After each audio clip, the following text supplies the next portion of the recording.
BRICS group ने 6 नए ममालिक को दी शामिल होने की दावत। वज़ीर-ए-आज़म नरेंद्र मोदी ने फैसले का किया खैर मकदम। कहा कि भारत हमेशा ब्रिक्स की तौसीह की करता रहा है हिमायत। तौसीह दीगर आलमी इदारों के लिए है इस्लाहात का पैगाम।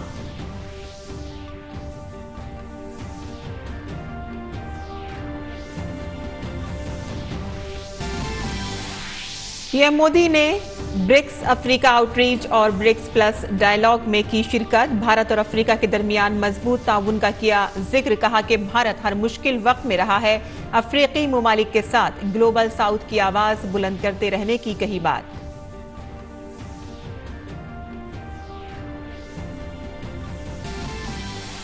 पीएम मोदी ने ब्रिक्स ग्रुप के मौके पर अपने इथियोपिया के हममनसब अबी अहमद से की मुलाकात। दोनों रहनुमाओं ने दो तरफा ताउन को मजबूत बनाने पर किया तबादला ख्याल। सेनेगल के सदर से भी की मुलाकात। ईरान और मोजम्बिक समेत कई ममालिक के रहनुमाओं से करेंगे दो तरफा बातचीत। चंद्रयान की कामयाबी के बाद इसरो का मिशन रहेगा जारी। इसरो चीफ ने कहा कि सितंबर में सूरज के लिए आदित्य L1 मिशन के लॉन्च की तैयारियों के साथ साथ हम मिशन गगनयान पर भी जारी है काम।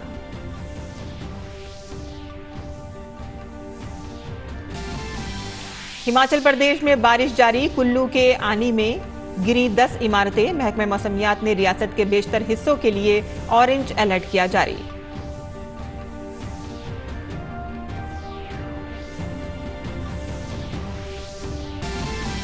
शतरंज के शायकीन को आज फीडे वर्ल्ड कप का मिलेगा नया चैंपियन। फाइनल के लिए भारत के आर प्रज्ञानंद और दुनिया के नंबर 1 शतरंज खिलाड़ी मैग्नस कार्लसन के दरमियान टाई ब्रेकर जारी। क्लासिकल राउंड के दोनों गेम्स हुए ड्रॉ।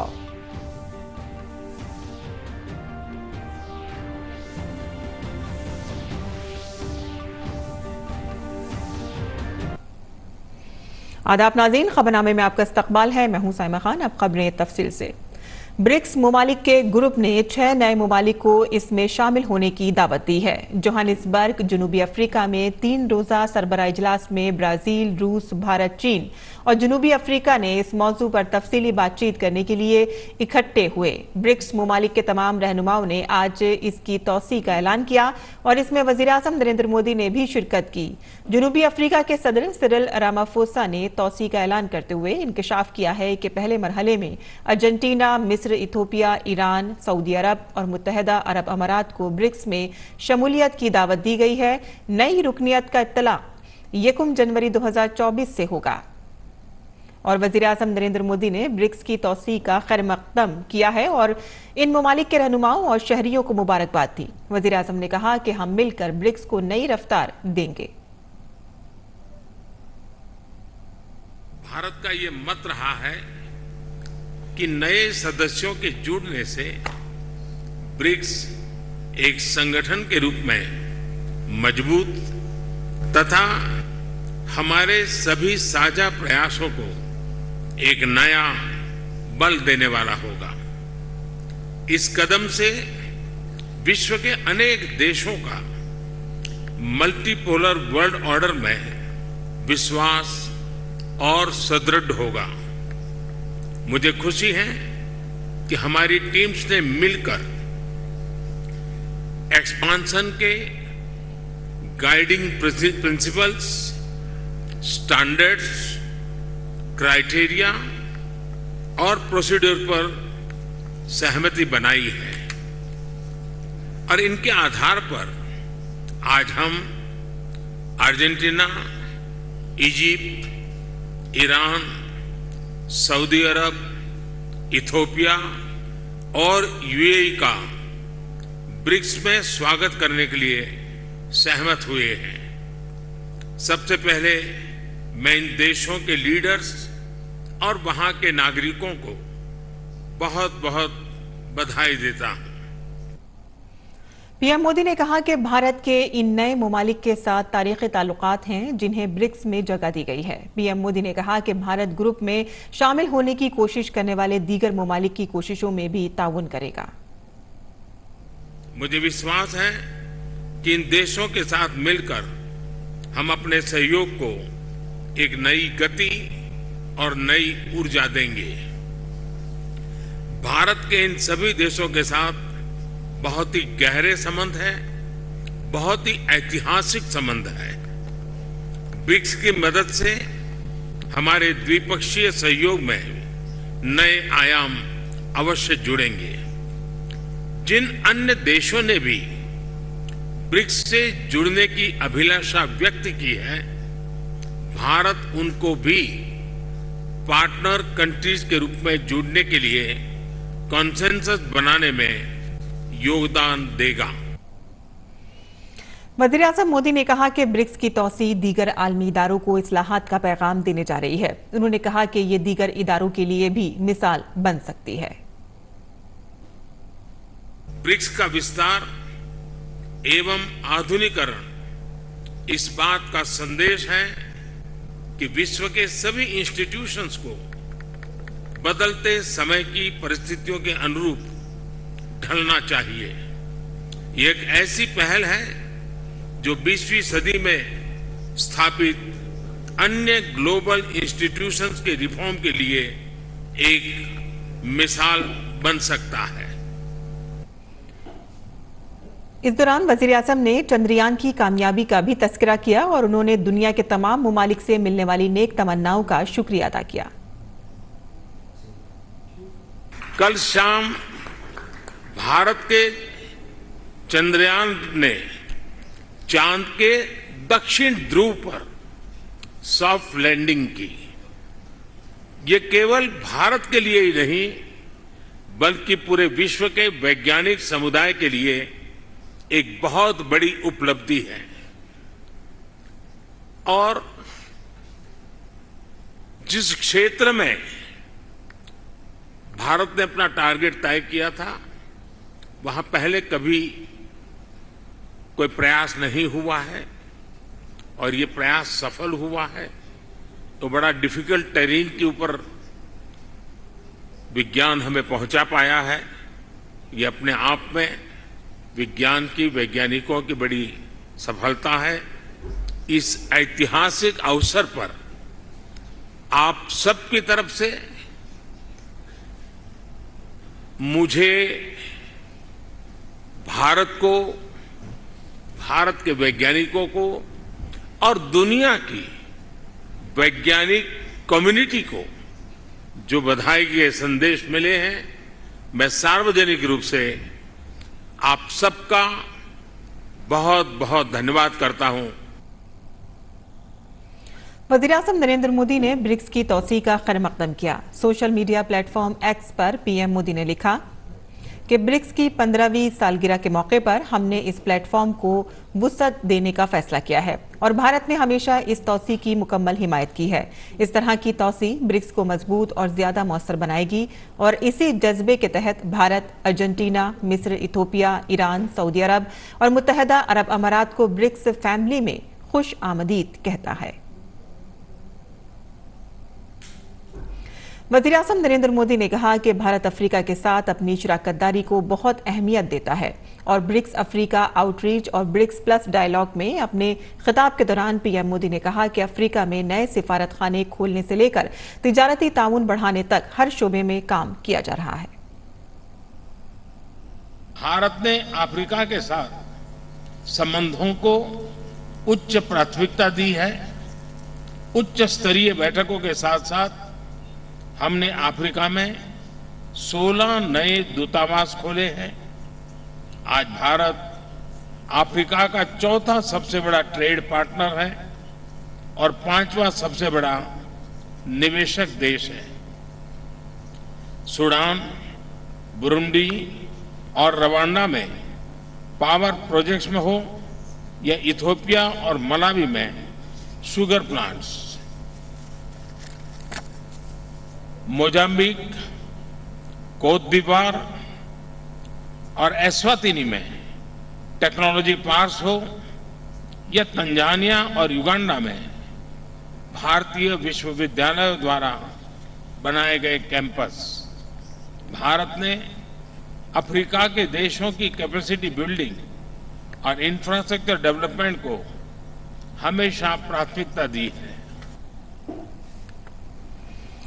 वज़ीर-ए-आज़म मोदी ने कहा कि भारत और अफ्रीका के दरमियान मुख्तलिफ शोबों में ताउन मजबूत हो रहा है। पीएम मोदी ने कहा कि भारत ने हर मुश्किल वक्त में अफ्रीकी ममालिक का साथ दिया है। लगभग 4,400 भारतीय पीसकीपर्स, जिनमें महिलाएं भी शामिल हैं, अफ्रीका में शांति और स्थिरता बहाल करने के लिए अपना योगदान दे रहे हैं। आतंकवाद और पायरेसी के विरुद्ध लड़ाई में भी हम अफ्रीका के देशों के साथ मिलकर काम कर रहे हैं। कोविड महामारी के मुश्किल समय में हमने अनेक देशों को खाद्य पदार्थों और वैक्सीन की आपूर्ति की। अब हम अफ्रीकी देशों के साथ मिलकर कोविड और अन्य वैक्सीन की ज्वाइंट मैन्युफैक्चरिंग पर भी काम कर रहे हैं। मोजाम्बिक और मालावी में साइक्लोन हो या मेडागास्कर में फ्लड्स, भारत फर्स्ट रिस्पॉन्डर के रूप में सदैव अफ्रीका के साथ कंधे से कंधा मिलाकर खड़ा रहा है।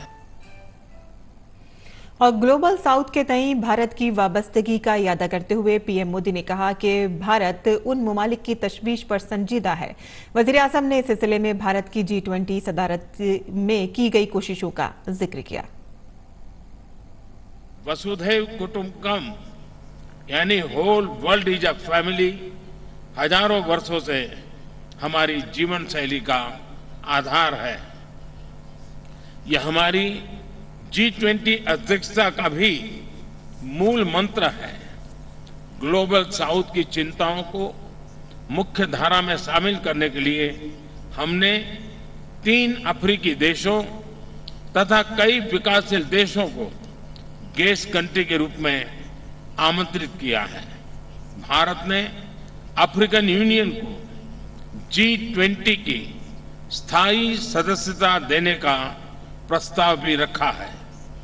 एक्सेलेंसी, मेरा मानना है कि ब्रिक्स और आज उपस्थित सभी मित्र देश मिलकर मल्टीपोलर वर्ल्ड को सशक्त करने में सहयोग कर सकते हैं।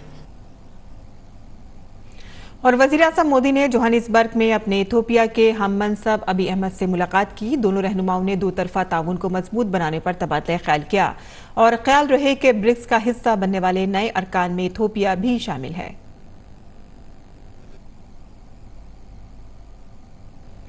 वज़ीर-ए-आज़म नरेंद्र मोदी ने अपने जनूबी अफ्रीका के दौरे पर ब्रिक्स चोटी कॉन्फ्रेंस से अलग सेनेगल के सदर से मुलाकात की। दोनों रहनुमाओं के दरमियान बाहमी और आलमी मफाद से मुतालिक मुतादिद उमूर पर तबादला ख्याल किया गया। जनूबी अफ्रीका के सदर सिरिल रामाफोसा ने एक सरकारी इशाइये का एहतमाम किया, जिसमें वज़ीर-ए-आज़म नरेंद्र मोदी समेत मुमताज आलमी रहनुमाओं ने शिरकत की। चंद्रयान 3 मिशन की कामयाबी पर आलमी रहनुमाओं ने वज़ीर-ए-आज़म को मुबारकबाद दी। जनूबी अफ्रीका के सदर और बांग्लादेश की वज़ीर-ए-आज़म शेख हसीना ने भी वज़ीर-ए-आज़म मोदी को मुबारकबाद दी और इसके अलावा आलमी रहनुमाओं ने भी भारत के चंद्रयान 3 की कामयाबी की सताइश की।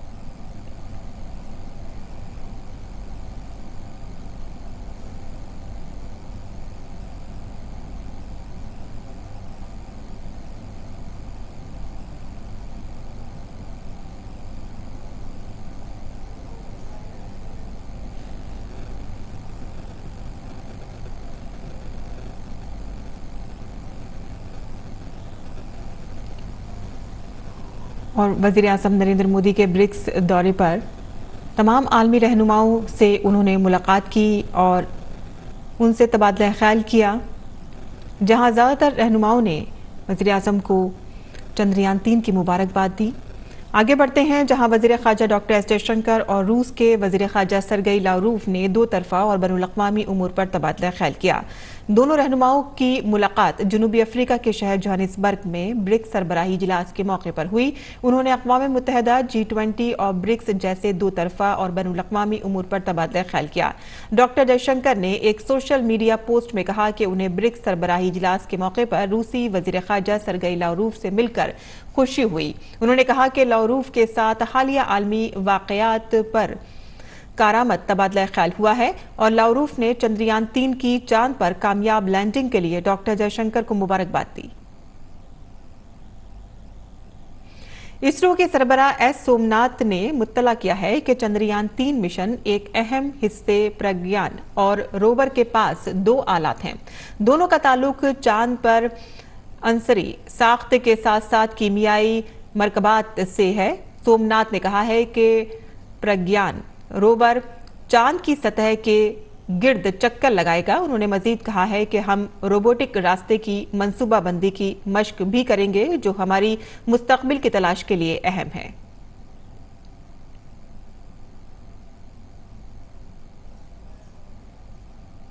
Pragyan has two instruments, both are related to elemental composition finding on the moon as well as chemical composition.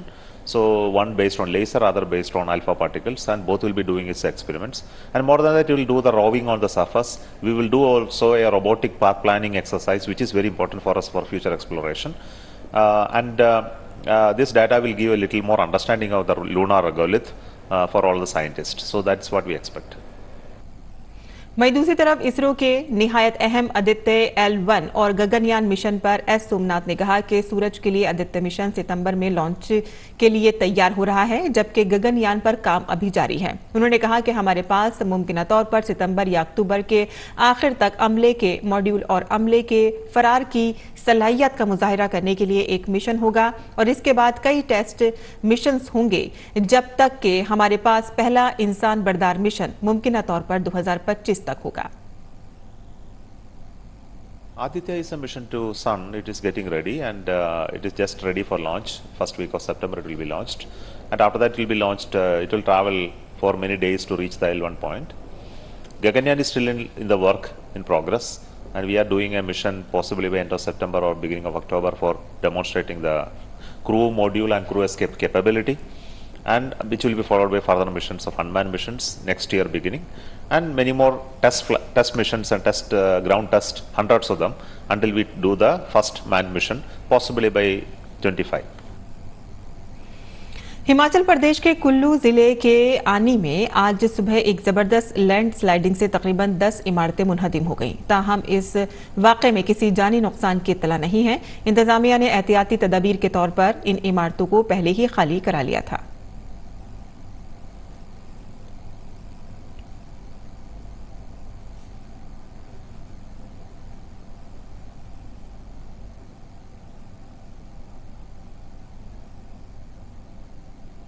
और आज सुबह से ही रियासत के बेशतर इलाकों में बारिश हो रही है। महकमा मौसमियात ने आज पूरी रियासत के लिए येलो अलर्ट जारी किया है और इसके साथ ही बाज़ मकामात पर मूसलाधार बारिश का भी खदशा जाहिर किया गया है।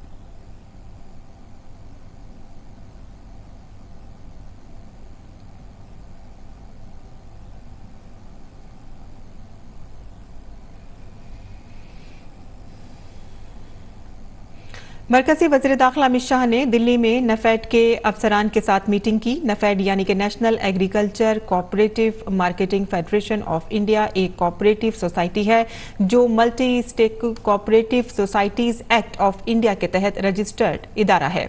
इदारे का मकसद ज़राई मिशनरी, तकसीम, दरामद और बरामद, ज़राई तिजारत, होलसेल और रिटेल ज़राअत को फ़रोग़ देना है। हल्के लड़ाका हवाई जहाज तेजस का नजर की हद से परे हवा से हवा में मार करने वाले मिसाइल अस्त्र का कामयाब तजर्बा किया गया है। मिसाइल को कल गोवा के साहिल से तकरीबन 20,000 फीट की बुलंदी पर एक तैयारे से कामयाबी के साथ दागा गया।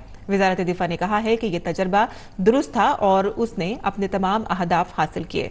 अस्त्र एक जदीद तरीन सुपरसोनिक मिसाइल है। हवा से हवा में मार करने वाला यह मिसाइल अहदाफ को निशाना बनाने और तबाह करने की सलाहियत रखता है और इसे defence research and development laboratory और DRDO की दीगर लेबॉर्ट्रियों ने डिजाइन और तैयार किया है।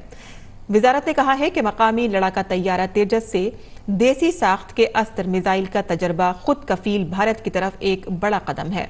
वज़ीर दिफा राजनाथ सिंह ने कहा कि इस तजर्बे से तेजस की जंगी सलाहियत में नुमाया इजाफा होगा और हथियारों की दरामद पर हमारा इन्हिसार कम होगा। और आगे बढ़ते हैं और बात करते हैं खेल की खबर की, जहां फीडे वर्ल्ड कप फाइनल में भारत के नौजवान शतरंज खिलाड़ी आर प्रज्ञानंद और आलमी नंबर 1 मैग्नस कार्लसन के दरमियान टाई ब्रेकर राउंड मैच में भारत के ग्रैंड मास्टर प्रज्ञानंद हार गए हैं और इस तरह Magnus Carlsen FIDE world cup final जीतकर आलमी चैंपियन बन गए हैं। और इससे कबल कल क्लासिकल राउंड का दूसरा मैच भी बराबरी पर खत्म हुआ था और दोनों ही खिलाड़ियों ने 30 चालों के बाद ड्रॉ पर इत्तेफाक किया था। और इसी के साथ ही हमारा खबरनामा यही खत्म पसीर होता है। हमारी पूरी टीम को दी इजाजत। आदाब।